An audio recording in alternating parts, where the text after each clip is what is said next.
Praise the wonderful name of Jesus. Hallelujah. Hallelujah. Maganaka Jesu. Maganaka Maria. Hakuna wakafanana nami Mwari. Hakuna wakaita semi Jesu. Zitare nyungari kutwe Mwari. Zitare nyungari simutirwe. Nokuti zitara Mwari vanoshamisa. Praise the wonderful name of Jesus. Mumwe ari ko umsoro yeah anotida irwo rudo wake waka ko bomba yeah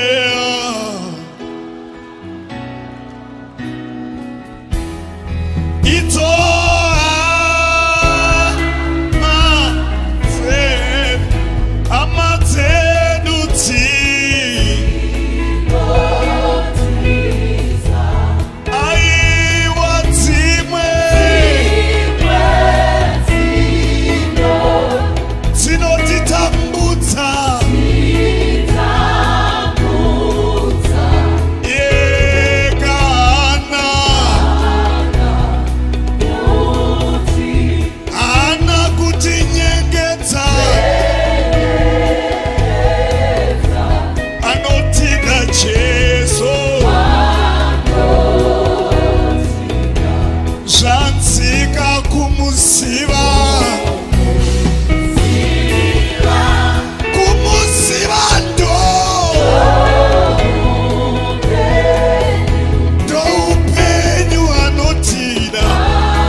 Jesu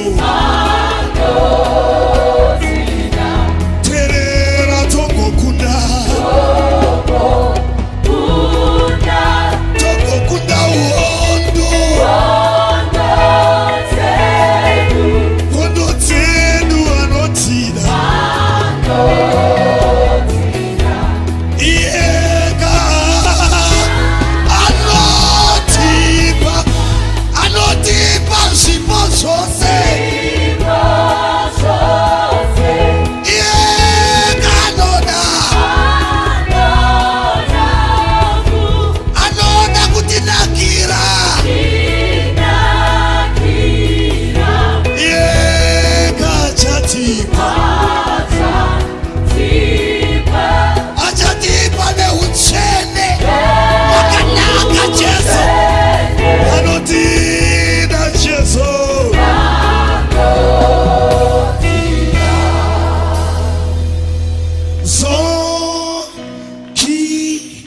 zono mazi pele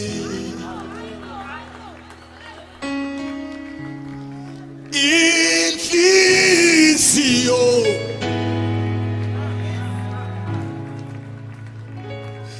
ibe mwele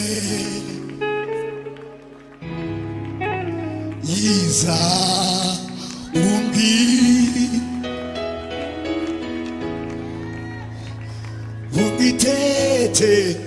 ungithethelele Nkosi.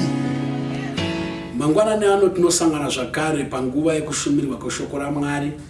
Ndini Bishop A.D. Madao, mutungamiri weFM in Zimbabwe. Ndichiuya kwamuri muri yeZimbabwe neshoko romuchinjikwa, shoko raKristu Jesu, shoko raMwari riya rakanzi munhu haararami nechingwa bedzi asi unorarama neshoko rose rinobuda mumuromo waMwari. Mwari ngaakuropafadzei, Mwari ngaakuitirei zvakanaka panguva yamangwanana ano. Tichaverenga kuna Johane chapter 21 verses 1 kusvika paverse 6. Shure kwaizvozvo Jesu akazviratidzazve kuvadzidzi vake pagungwa reTiberias. Akazviratidza nomutoo wakadai. Vana Simoni Petro na Thomas wainzi Didimo na Natanieri wekana yeGarirea navanakomana vaZebhedhi na vamwe vaviri vavadzidzi vake vakanga vari pamwe chete. Simon Petro akati kwavari, ndodobata hove.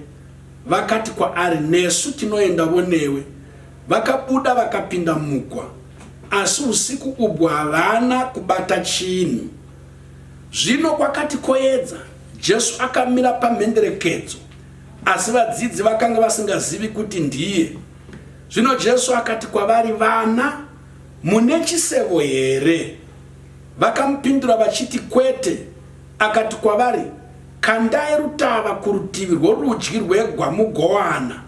Ipapo vakakanda, vakasagona zvino kurukweva nokuwanda kwehove. Mwari ngaaropafadze kuverengwa, kushumirwa nokuteererwa kweshoko rake muzita raJesu. Mangwanani ano ndinoda kutaura pamusoro wenyaya unoti Jesu ndokuzviratidza zvekare. Jesu ndokuzviratidza zvekare. Jesus shows up again. Jesus shows up again. Tinonamata Mwari uri kumusoro kudenga, asi ari Mwari ari pakati pedu zvakare. Ndi Mwari anogara kumusoro kudenga asi achigara napanyika kwaari zvakare, kwatiri zvakare. Nechirungu vanoti is a transcendent God and an immanent God. Ndozva zvinoreva. Ndi Mwari wokudenga napanyika. Ndi Mwari wakavanzika asi ndi Mwari unozviratidza. Ende Mwari uyu unofarira nyaya yekuzviratidza. Nguva zhinji unofarira kuzviratidza panguva dzekuomerwa kwavana vavanhu. Unofarira kuzviratidza panguva dzamatambudziko. Unofarira kuzviratidza apo patinenge tagumirwa. Ukaverenga kuna Exodus chapter number 3 verse 7 na 8 wakazviratidza pagwenzi raipfuta kuna Moses. Mashoko akataura yaive nguva yekushungurudzwa nenguva yekutambudzwa kwavana vaIsraeri muIjipita. Panouya achizoratidza unoti iye, ndaona kutambudzwa kwavanhu vangu muIjipita, ndanzwa kuchema kwavo, ndinoziva matambudziko avo. Naizvozvo ndaburuka kuti ndiuye kuzovasunungura, ndaburuka kuzozviratidza kuvana vangu ndichivasunungura. Mwari kana achizviratidza, haazviratidziri kuti aite show up, show off. Haazviratidzi kuti angonzi azviratidza. Pese paanozviratidza unozviratidza chikonzero. Haazviratidzi kumunhu, upenyu hwomunhu hosara hwakadaro. Haazviratidzi kunyika, nyika yosara zvakadaro. Whenever he shows up paanozviratidza, unosolova matambudziko avanhu, unogadzira zvinonetsa upenyu hwavanhu. Tichitaura kudai mangwanani ano, ivo vakatera ndakupa assurance yekuti Mwari uchazviratidza kwauri mushoko rake.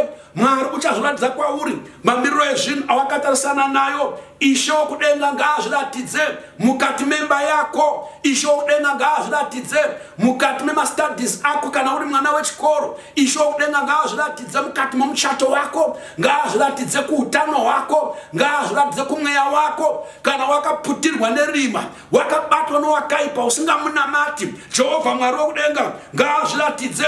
Paanozviratidza ruponeso runosvika, paanozviratidza kuporeswa kunosvika, paanozviratidza kurapwa kunovapo, kana azviratidza masolution nemhinduro dzinovapo, kana azviratidza bhovorero rinovapo. ndiMwari anoona, ndiMwari anoziva. Rimwe zuva varume vainamata Mwari Shadrach naMeshach naAbednego pana Daniel chapter number 3 verse 19 vakanga vakakandirwa mugomba romoto, vachikandirwa imomo nechikonzero chokuti vakanga varamba kunamata chidhori chakanga chakagadzirwa namambo. Vakanga varamba kunamata chifananidzo chakanga chakagadzirwa namambo Nebukadnezar. Mukati megomba romoto, mambo Nebukadnezar unodikuona murume wechina, I'm seeing the fourth man in the furnace of fire. Rega nditaure nchiti kuvana vaMwari, kune murume wechina unozviratidza kana wakandirwa makomba emoto. Pane matambudziko anouya muupenyu ari makomba emoto, your furnace of fire. Marriage yako inogona kunge iri mu furnace of fire, mhuri yako inogona kunge iri mu furnace of fire. Asi rega ndikutaure pane murume wechina mugomba remoto iyoyo. Ministry yako inogona kuva mugomba romoto, marriage yako, finance dzako, utano hwako unogona kuve mugomba remoto panguva ino. Asi ndine shoko rinoti unozviratidza ari murume wechina, unozviratidza ari murume wechina. Rega vanokuvenga vavenge, rega vanokushungurudza vashungurudze, rega vanokandira moto vakukandire mumoto. Pavanokukandira mumoto hauwiri mumoto uri woga. Tinaye murume wechina unozviratidza, tinaye murume wechina unomira newe. Paakapinda mumoto imomo wakashayisa simba moto rokuvakuvadza. Havana kumbobatwa kana kumbokuvadzwa kana kunhuhwa kana kubatwa nehutsi hwemoto iwowo. Chinofadza ndechekuti ivo vaya vakavakandira mumoto ndivo vakapiswa nemoto wacho iwoyo. Kana chitaura nezvaJesu, murume wechina unozviratidza, kana azviratidza vakakucherera makomba, vanowerera makomba iwoyo, vanokurongera, vanobatwa nezvavanokurongera, vanokandira miseve yacho inorova ivo, vanotuma mazizi anorova ivo navana vavo. Rega vanoronga varonge, rega vanorangana varangane. Zvavanoronga izvozvo nezvavanorangana zvinodzoka kwavari kana Jehovha akuzviratidza, kana Jesu akuzviratidza.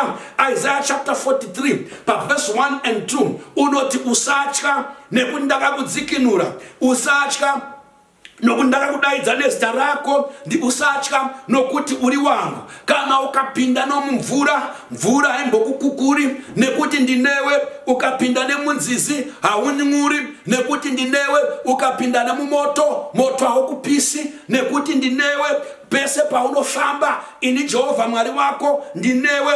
In that furnace of fire he will be the fourth man. In that furnace of fire he is the fourth man. Rega kutya uripo panzvimbo iyoyo yauri. pano pataverenga nyaya yedu iri kuti Jesus shows up again. Jesu ndokuzviratidza zvekare. Jesu ndokuzviratidza zve. Patinotaura vara rinoti zvakare rinoreva kuti une pamwe paakatombozviratidza. Kana akatombozviratidza kune vamwe, nekwauri unogona kuzviratidza. Kana akamborapa vamwe, newe futi unogona kurapa. Kana akamborwira vamwe, newe unogona kukurwira. Kana akasunungura vamwe, unogona kusunungura newe. Kana akaropafadza vamwe, unogona kuropafadza newe. Pazuva ranhasi pane sununguro yako. Pazuva ranhasi pane kuporeswa kwako. Pazuva ranhasi pane kukomborerwa kwako. Rega ndimbotsanangura pano John chapter 21 kuzviratidza kwaJesu apa wakatembenge azviratidza pataverenga inguva pakati pekumuka kwaJesu kuvakafa nokuenda kwake kudenga. Tinoziva isu kuti paakamuka kuvakafa, ukaverenga John chapter number 20 inoti paakamuka kuvakafa kune vakadzi vakamanya vakaenda kuguva kuti vanotarisa kuti Jesu vangaita here zvetsika yavaJudha.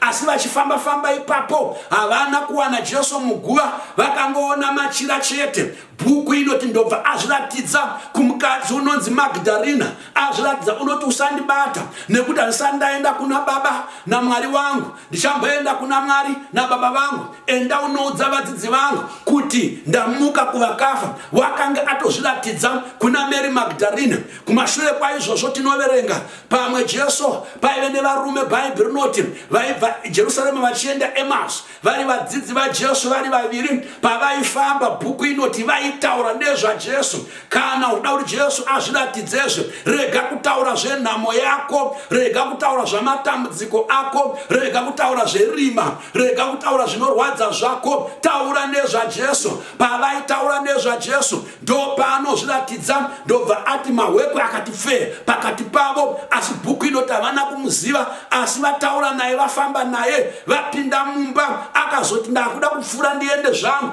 Vakati aiwa haugone kuenda zuva radoka. Paakamedura chingwa, bhuku inoti paakangomedura chingwa, meso avo akazuruka, vakamuona. Munamato wangu mangwanani ano kuti Jesu ngaazarure maso ako uone kubata kwake. Paanozviratidza uone kuti uku ndokunonzi kuzviratidza kwaMwari.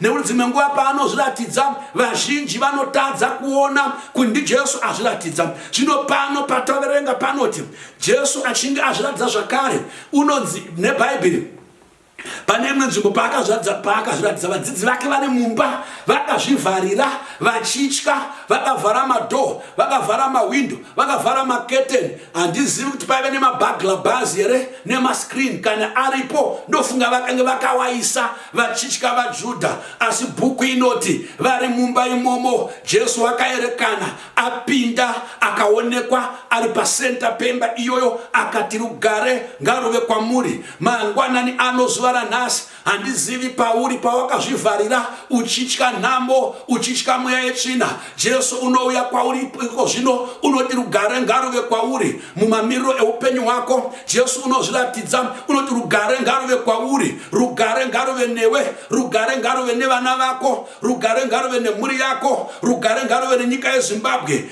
Pano pataverenga pana chapter 21 zvinonzi Peter ndobva ati ini ndakuenda kunobata hove. Zvino vamwe vadzidzi vaJesu vaaive navo ndovamutevera, because Peter wakanga ari a leader, munhu anenge ari mutungamiriri. Akaita decision, unowana vanomutevera. Akatsarudza direction yaanoda kufamba naye, haashai vanomutevera. Zvino Bhaibheri rinoti ana Natanieri nevamwe vadzidzi nana Thomas nana James nana John vana vaZebhedhi vakati nesuwo takuenda kunoredza hove pamwe chete newe. Bhaibheri rinoti iro vakaenda usiku ukavapo until midnight vachibata hove, hakuna chavakabata. Rega ntaure nchiti varume ava akanga ari maprofessional fishermen. Varume ava dzaive nyanzvi dzokubata hove. Varume ava vakange vakura vari varedzi vehove. Akanga ari maexpert panyaya dzekubata hove. Vaiziva matriki ose ekubata hove, matriki ekuisa masese, matriki ekuisa sadza, matriki ese ekubata hove vaiwaziva. Asi usiku hwatiri kuverenga apa, bhuku inoti hapana chavakabata. Pandiri kutaura panguva ino ino pazvichida une zvaunoziva, une zvawakadzidzira, une zvauri expert mazviri, une zvauri nyanzvi mazviri, waita zvose zvaunogona asi hapana chabuda.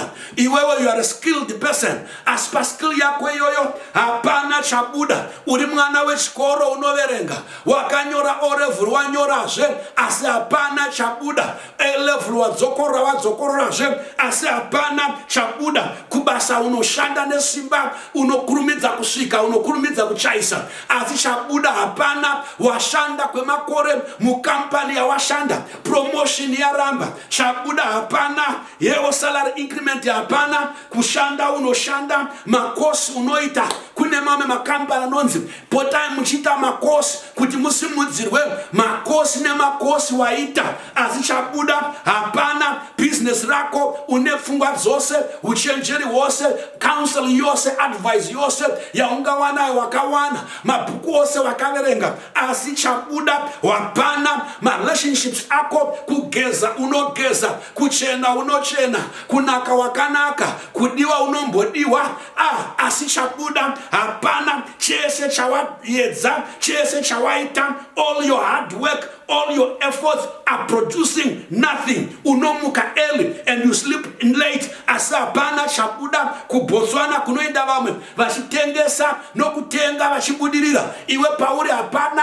Ku-South Africa kunoenda vamwe vachiwana mabasa zvavo zvichifamba, kwauri hapana chabuda. Ku-Zambia, Tanzania, ku-Dubai wakatombokusvika, asi chabuda hapana. Zvichida nokunamata wakanamata, nekutsanya wakatsanya, asi hapana chawabata.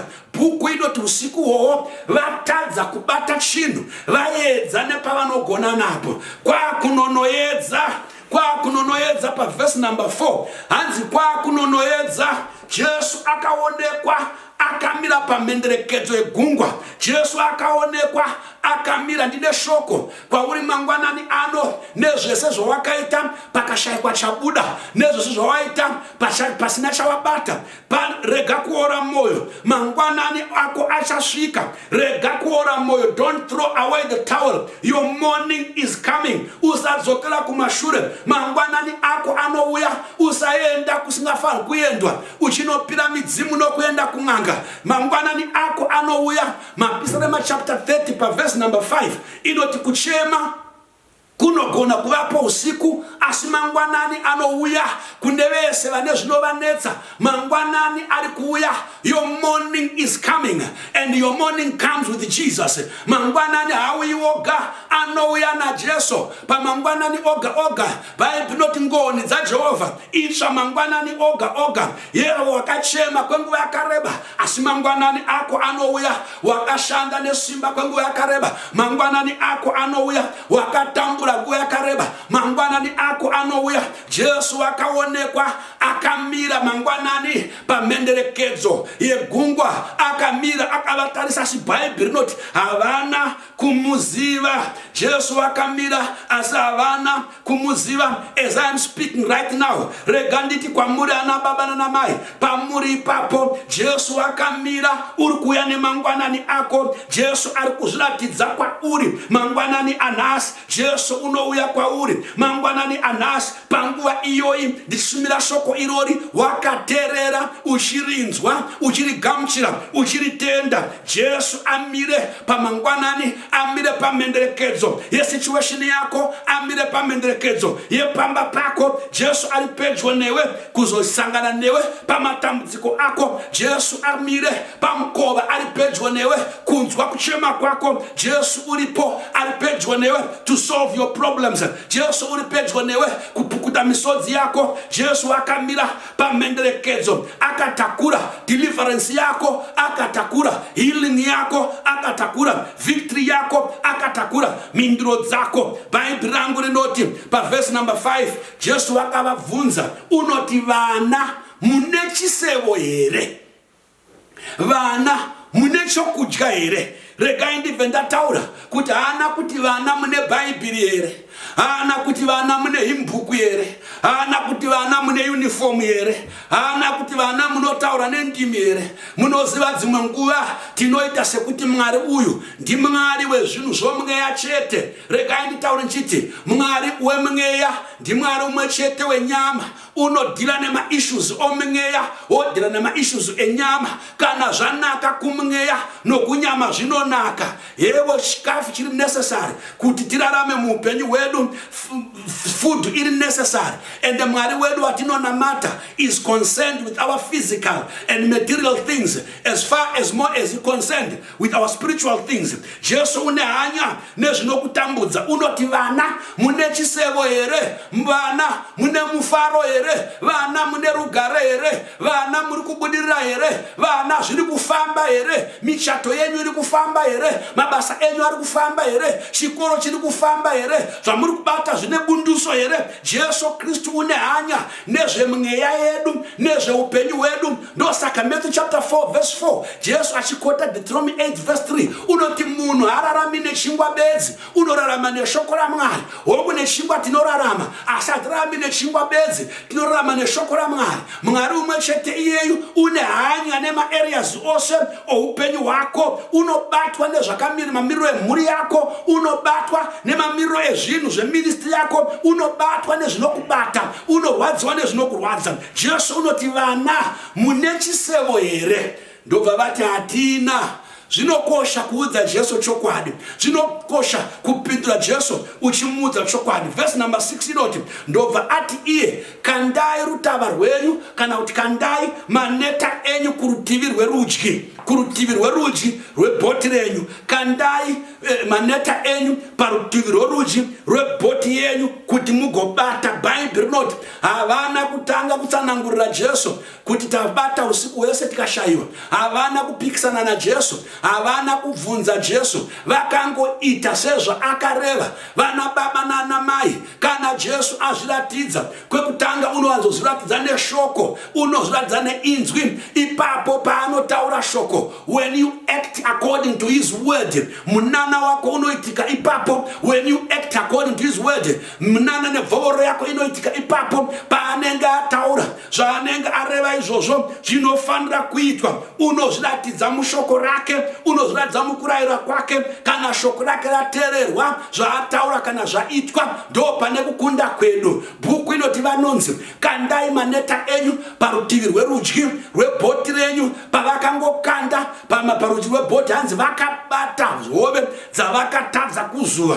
Nyaya ndiri kutaura ndeinoti if you act on his word, if you act on his instruction, zvisingaitiki zvinoitika. Zvawakatadza kuita kwamakore zvinoitika. Kana uchindiri kunyeba John chapter number 2 asvika pamuchato wekana, Bhaibheri rinoti iro pamuchato iwoyo waini rakapera. Kupera kwewaini yanga isiri nyaya yokutamba nayo, yaive nyaya yakaoma mutsika dzavaJudha. Kana waini rapera pamuchato, it was a sign kumaJudha kuti mukwasha uyu haagone kuchengeta mwana wavo, haagone, hana direction, haagone kuronga. Asi Bhaibheri rinoti Jesu zvaonekwa kuti waini rapera pakuita dambudziko pamuchato. Mary mai vaJesu vanoti ivo kuna Jesu waini ravo rapera. Jesu ndobva ati nhai mukadzi zvine ineni izvozvo. Asi mai Mary unoendera mberi unoti itai zvaanokuudzai. John chapter 2 verse number 5 itai zvaanokuudzai. Jesu ndobva ati torai magate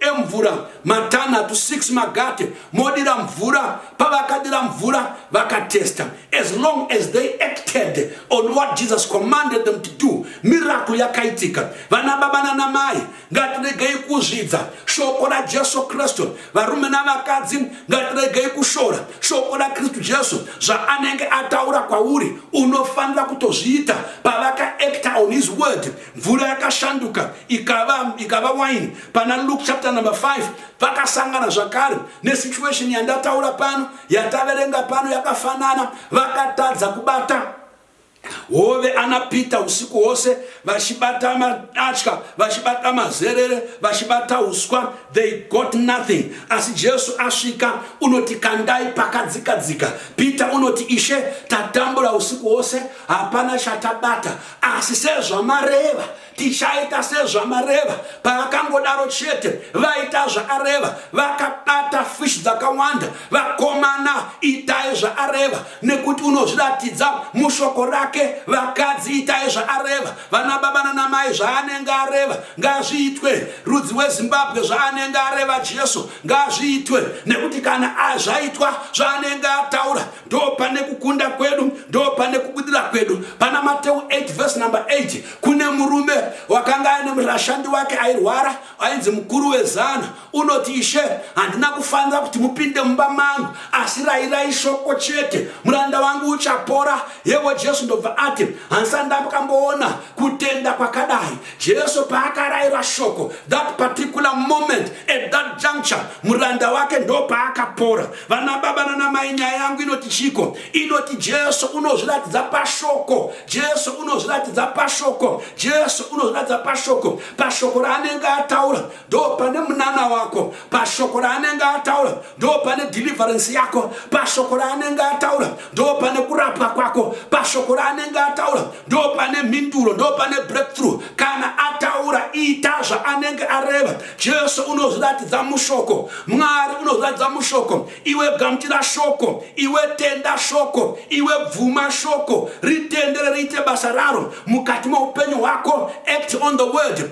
Isaiah 55 unoti, haridzokere kuna Mwari risina kuita zvaarituma. As I'm speaking right now, ndiri kutuma shoko renyasha mukati menyika yeZimbabwe. Ndiri kutuma shoko reprugare mukati menyika yeZimbabwe. Shoko rebreakthrough mukati menyika yeZimbabwe. Ndotuma shoko redeliverance mukati meupenyu hwako. Ndotuma shoko resalvation mukati meupenyu hwako. Gamuchira kuporesa kwa Mwari, gamuchira ruponeso rwa Jehovha, gamuchira dzikinuro yaMwari. Jesu unozviratidza. As I'm speaking ndichitaura kudai, Jesu ngaazviratidze mukati meupenyu hwako. Pane chinoitika kana azviratidza, hazvirambi zvakadaro. Kana azviratidza, pese paanenge asvika pane zvinoshanduka. Kana akazviratidza kuna Peter, vatadza kubata hove, kana paakazviratidza vakazobata hove, nekwauri nhasi uchazviratidza. Ngaazviratidze muminamato yako, ngaazviratidze mumitsanyo yako, ngaazviratidze pamabasa amaoko ako, ngaazviratidze pane chipi nechipi chauri kuchemera. As I'm speaking right now, Jesu akamira pamhenderekedzo. Vhura meso ako utarire kuna Jesu. Vhura meso ako utarire kuna Jesu. Ndiye muvambi nomukwanisi wokutenda kwako. Ndiye muvambi nomukwanisi woupenyu hwako. Munyori wePisarema unoti, ndichasimudzira meso angu kumakomo, ndichasimudzira meso angu kudenga. Rubatsiro rwangu runobvepiko? Runobva kuna Jehovha. Vhura maso ako utarire kuna Jesu. Wakamira pamhenderekedzo. He's standing at the shore. Wakamira kuti iwe uise kutenda kwako netariro yako kwaari. Unozviratidza Jesu. Ngaazviratidze panguva ino. Mufaro wako unouya, rugare rwako runouya, kukunda kwako kunouya, kubudira kwako kunouya. Wakashema kwenguva yakareba, Jesu ngaazviratidze.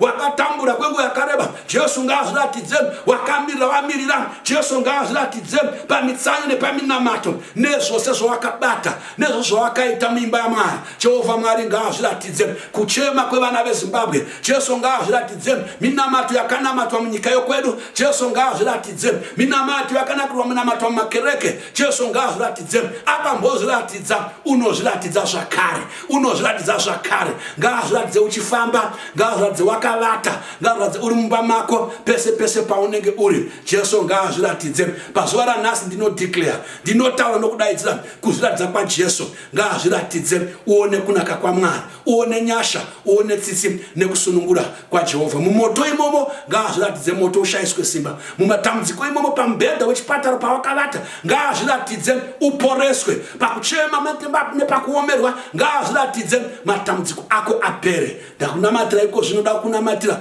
Mwari ngaakukomborere, ndikurevere, ndikukumbire kuna Mwari. Ishe vakuitire zvakanaka. Ngatinamatei. Nokunamatai Mwari nekuda kwevana veZimbabwe.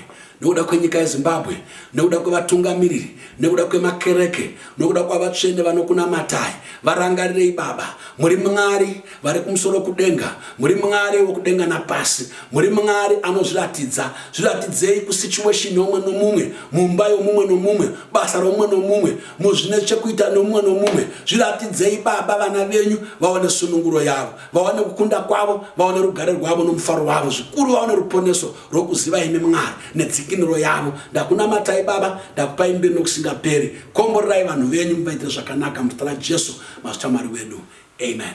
Mwari ngakuropafadzei, Mwari ngakuitirei zvakanaka. Ndini wenyu Bishop A.D. Madao, mutungamiri weFM in Zimbabwe. Tosangana zvakare svondo rinouya, muitire zvakanaka muzita raJesu. Amen. Ana kutinyengedza, anotida Jesu, zvanzika kumuziva.